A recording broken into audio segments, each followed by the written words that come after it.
Hi friends, welcome back to our channel. ఈరోజు మన కిచెన్లో ఒక హెల్దీ అమ్మమ్మ నానమ్మ కాలం నాటి బ్రేక్ఫాస్ట్ రెసిపీని చూపించబోతున్నానండి. డయాబెటీస్ ఉన్నవారు, బరువు తగ్గాలనుకునే వారికి చాలా సింపుల్గా చేసుకోవచ్చండి. చాలా హెల్దీ రెసిపీ. టేస్ట్ అయితే చాలా చాలా బాగుంటుందండి. ఉదయం బ్రేక్ఫాస్ట్లోకైనా లేదా సాయంత్రం స్నాక్స్లోకైనా డిన్నర్లోకైనా తీసుకోవచ్చండి. పిల్లలు పెద్దలు చాలా ఇష్టంగా తింటారండి. ఎప్పుడు జొన్నలతో దోశలే కాకుండా రొట్టెలే కాకుండా అప్పుడప్పుడు ఇలా జొన్నలతో ట్రై చేయండి. డిఫరెంట్గా చాలా టేస్టీగా ఉంటుందండి. చాలా హెల్దీ రెసిపీ. ఒక్కసారి తిన్నారంటే మళ్ళీ తినాలనిపిస్తుంది, అంత బాగుంటుంది. మరి హెల్దీగా ఉండే ఈ జొన్నలతో బ్రేక్ఫాస్ట్ తయారు చేసే విధానాన్ని చూద్దాం. ముందుగా ఇక్కడ నేను ఒక మిక్సింగ్ బౌల్ తీసుకున్నాను. దాంట్లో 1 కప్పు జొన్నలు తీసుకోవాలండి. దీని ప్లేస్లో మీరు పచ్చ జొన్నలైనా తీసుకోవచ్చు, తెల్ల జొన్నలైనా తీసుకోవచ్చు. ఇక్కడైతే నేను తెల్ల జొన్నలు తీసుకుంటున్నానండి.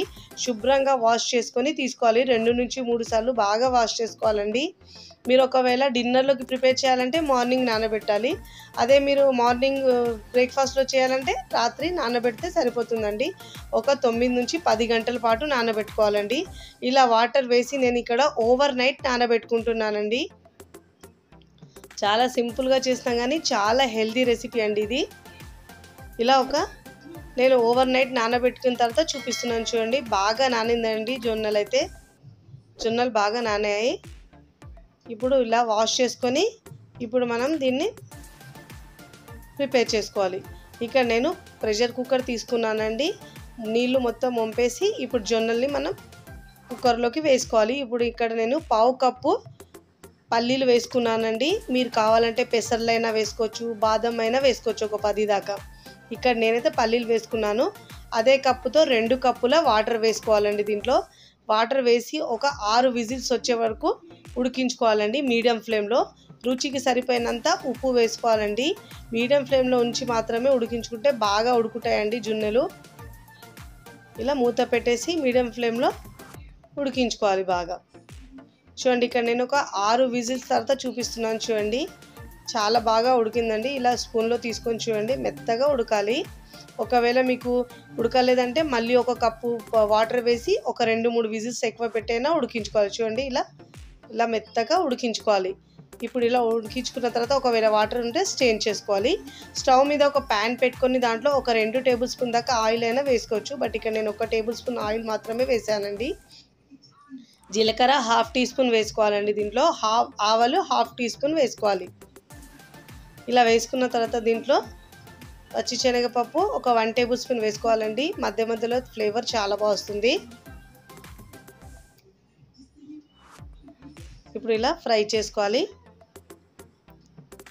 ఇక్కడ నేను పచ్చిమిరపకాయలు 2 తీసుకొని ఇలా సన్నగా కట్ చేసి తీసుకోవాలండి.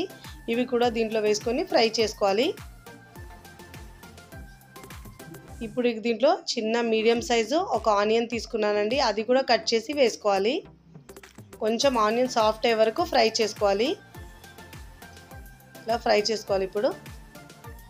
ఇప్పుడు దీంట్లో బాగా సాఫ్ట్ అయిన తర్వాత ఇప్పుడు దీంట్లో అల్లం వెల్లుల్లి పేస్ట్ 1/2 టీ స్పూన్ వేసుకొని పచ్చి స్మెల్ పోయే వరకు ఫ్రై చేసుకోవాలండి. ఇలా బాగా ఫ్రై చేసుకున్న తర్వాత ఇప్పుడు దీంట్లో ఒక 10 నుంచి 12 దాకా కర్రీ లీవ్స్ వేసుకోవాలి, లేకుంటే 2 టేబుల్ స్పూన్ దాకా వేసుకోవచ్చు. ఇప్పుడు దీంట్లో 1/4 టీ స్పూన్ పసుపు వేసుకోవాలండి. వేసి ఇలా బాగా మిక్స్ చేసుకోవాలి. ఇలా బాగా మిక్స్ చేసుకున్న తర్వాత ముందుగా మనం ఉడికించుకున్న జొన్నలు ఉన్నాయి కదా, ఆ జొన్నల్ని దీంట్లో వేసుకోవాలండి. ఇలా వేసి బాగా మిక్స్ చేసుకోవాలి. వాటర్ లేకుండా మొత్తం స్ట్రెయిన్ చేసుకొని వేసుకోవాలండి. ఇలా మధ్యలో తింటుంటే పల్లీలు తగిలితే టేస్ట్ చాలా బాగుంటుందండి. ఇలా బాగా మిక్స్ చేసుకోవాలి.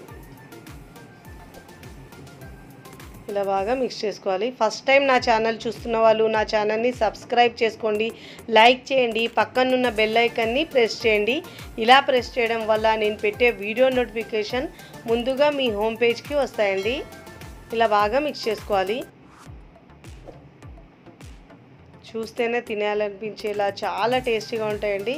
చూడండి, ఇలా బాగా మిక్స్ చేసుకున్న తర్వాత మూత పెట్టేసి ఒక 5 నిమిషాల పాటు పెట్టుకోవాలండి.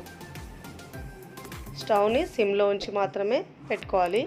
ఇప్పుడు ఇలా పెట్టుకున్న తర్వాత ఇప్పుడు దీంట్లో ఒక 2 టేబుల్ స్పూన్ల పచ్చి కొబ్బరి తురిమి వేసుకున్నానండి. మీరు ఒకవేళ పచ్చి కొబ్బరి లేకపోతే మీరు ఎండు కొబ్బరి అయినా వేసుకోవచ్చు, వేయకపోయినా పర్వాలేదు, కానీ ఫ్లేవర్ మంచిగా అనిపిస్తుందండి దీంట్లో వేసుకుంటే. ఇక నేను హాఫ్ లెమన్ పిండుకుంటున్నానండి. టేస్ట్ చాలా బాగుంటుందండి ఇలా లెమన్ వేసుకోవడం వల్ల. ఇప్పుడు ఇలా బాగా మిక్స్ చేసుకోవాలి. ముందు కూడా మనం జొన్నలో ఉప్పు వేసాం కాబట్టి ఇప్పుడు దీంట్లో రుచికి సరిపోయినంత ఉప్పు వేసుకోవాలండి. మీరు కావాలంటే దీంట్లో మిరియాల పొడి అయినా వేసుకోవచ్చు. ఇలా బాగా మిక్స్ చేసుకున్న తర్వాత ఇప్పుడు సర్వింగ్ బౌల్లోకి సర్వ్ చేసుకోవాలండి. చాలా హెల్తీ రెసిపీ అండి. బరువు తగ్గాలనుకున్న వారు లేదా డయాబెటీస్ ఉన్నవాళ్ళు ఇలా చాలా తక్కువ టైంలోనే మనం ఈజీగా చేసుకోవచ్చండి. పిల్లలకు కూడా హెల్తీ రెసిపీ ఇలా చేసి పెట్టండి, చాలా మంచిదండి. హెల్త్కి అయితే చాలా ఇష్టంగా కూడా తింటారు, అంత సూపర్ టేస్టీగా ఉంటుందండి.